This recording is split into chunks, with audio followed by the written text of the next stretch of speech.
Assalamualaikum warahmatullahi wabarakatuh. Selamat pagi anak-anak semuanya. Alhamdulillah hari ini kita insyaallah akan memasuki bab 1 mengenai sejarah kebudayaan Islam, yaitu perkembangan peradaban Islam pada masa Abbasiyah.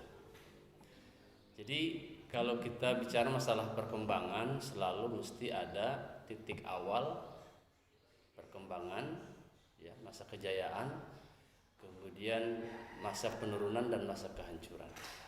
Begitupun yang terjadi pada masa peradaban Bani Abbasiyah ini disebut sebagai masa keemasan negara Islam, karena rentetan peradaban Bani Abbasiyah ini cukup menempuh waktu yang sangat lama, yaitu sekitar 5 abad, ya, 5 abad, di mana dimulai dari tahun 750 Masehi sampai 1258 Masehi.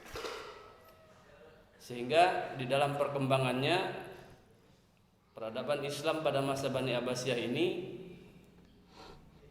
terdapat beberapa aspek yang mengalami perkembangan yang sangat pesat, antara lain adalah di bidang kebudayaan. Kemudian selain itu juga di bidang sosial dan ekonomi, bidang pendidikan dan ilmu pengetahuan, bidang seni, bidang politik dan pemerintahan. Nah, perkembangan ini dipengaruhi oleh memang adanya perluasan wilayah yang meliputi barat dan timur, sehingga sampai di beberapa benua, antara lain yaitu benua Afrika, ya, Asia, kemudian sampai ke dataran Cina, di mana efek atau imbas daripada adanya perluasan wilayah yang sangat besar itu sendiri, terjadi asimilasi budaya atau akulturasi budaya, sehingga melahirkan pergeseran-pergeseran nilai, antara lain nilai keislaman, baik dari sikap maupun gaya hidup para pemimpin pada saat itu sudah berubah, gitu ya, ke unsur yang bersifat duniawi tentunya.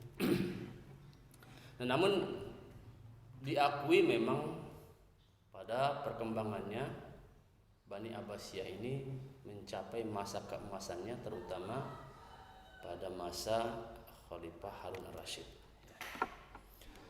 Adapun kemajuan-kemajuan tersebut, yang pertama adalah kemajuan di bidang kebudayaan, di mana di bidang kebudayaan ini ditandai dengan adanya bangunan-bangunan secara fisik, ya, seperti istana, kemudian ada juga masjid dan pengembangan fungsi-fungsinya tentunya.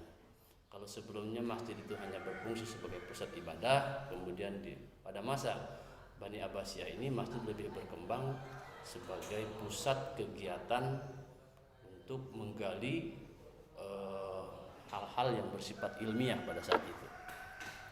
Antara lain adalah sebagai bukti fisik kemajuan di bidang budaya ini, dibangunnya Istana Hasimiyah, di mana istana ini dibangun pada masa Abu Abbas As-Saffah, dan sekaligus istana ini menjadi tempat tinggal khalifah dan para keluarganya.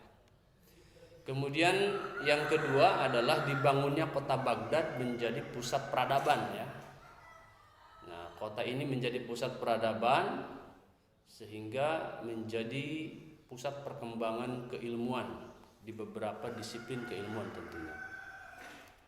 Kemudian yang selanjutnya adalah bukti fisik kemajuan di bidang kebudayaan ini, dibangunnya masjid, antara lain adalah perluasan fungsi atau manfaat daripada masjid itu sendiri, tidak sekedar untuk beribadah, melainkan dijadikan sebagai tempat bermusyawarah dan tempat pengembangan ilmu pengetahuan. Nah, ini adalah visual daripada Masjid Raya Samarang, kemudian Masjid Ibnu Taulun, di mana ini kotanya memang di beberapa kota yang berbeda tentunya.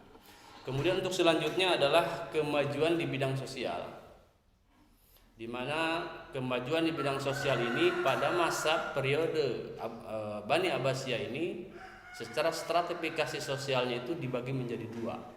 Penggolongan masyarakatnya itu dibagi dua. Yang pertama adalah adanya kelas khusus. Kelas khusus ini adalah terdiri dari khalifah, ya, keluarga khalifah, kemudian para menteri, para gubernur, para pejabat dan yang lainnya. Terus para bangsawan di luar Bani Hashim, para tentara dan pembantu istana. Ini disebut dengan kelas khusus, gitu ya. Kemudian untuk di kelas umumnya terdiri dari kaum seniman, para ulama, pujangga, ya, para saudagar, pedagang, pengusaha, dan para petani tentunya. Ini disebut sebagai kelas umum.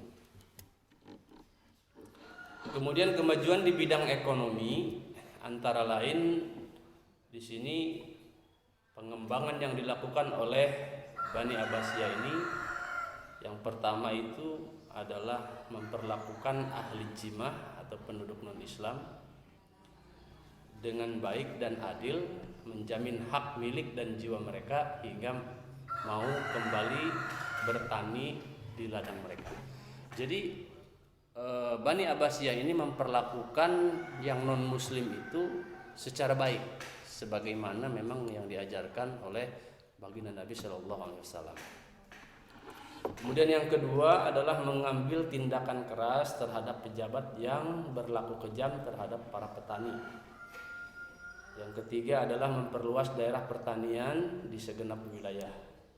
Yang keempat, membangun bendungan-bendungan, menggali kanal untuk mengairi daerah pertanian. Nah, itu adalah salah satu sektor ekonomi di bidang pertanian. Kemudian di bidang perdagangan juga dalam pengembangannya ini dibangun pasar-pasar di berbagai kota. Kemudian mengadakan pameran-pameran perdagangan, membangun jalan-jalan sebagai sarana transportasi agar selalu mudah di dalam proses menjalankan dagang, gitu ya. Kemudian yang keempat, mengadakan perdagangan dengan negara-negara lain. Yang kelima, membentuk armada laut untuk melindungi pantai dari serangan bajak laut. Nah, itu di bidang ekonomi. Kemudian di bidang industri, di sini Basrah, industri sabun dan gelas, di beberapa kota itu sudah ada kota industri. Antara lain adalah Basrah, Kufah, Persia, Khurasan, ya, Khuzestan, Baghdad. Itulah kota-kota industri pada zaman Bani Abbasiyah. Kemudian untuk kemajuan yang lainnya adalah di bidang politik. Di sini secara politik dalam perkembangannya ini secara garis besar terbagi menjadi 5 periode, ya. Pertama itu periode pengaruh Persia I. Pengaruh Persia I yaitu pada zaman Abu Abbas As-Saffah sampai Al-Wasit. Kemudian yang kedua, periode 2 itu pengaruh Turki I pada zaman Al-Mutawakkil dan sampai Muqtafi. Kemudian yang ketiga adalah periode pengaruh ketiga atau Persia II, Al-Muqtafi Al-Qaim. Yang keempat, pengaruh dari Turki II, Al-Qaim An-Nasir. Dan yang kelima adalah periode non pengaruh.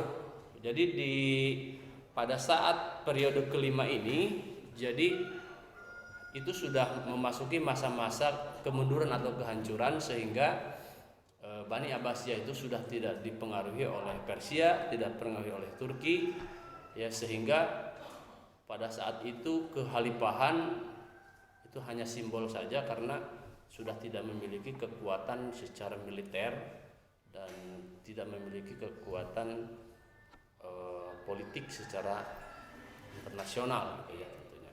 Sehingga pada periode ini ketika datang pasukan Mongol itu sangat mudah menaklukkan dan menghancurkan kota Baghdad, dan itu sebagai akhir dari kejayaan Bani Abbasiyah.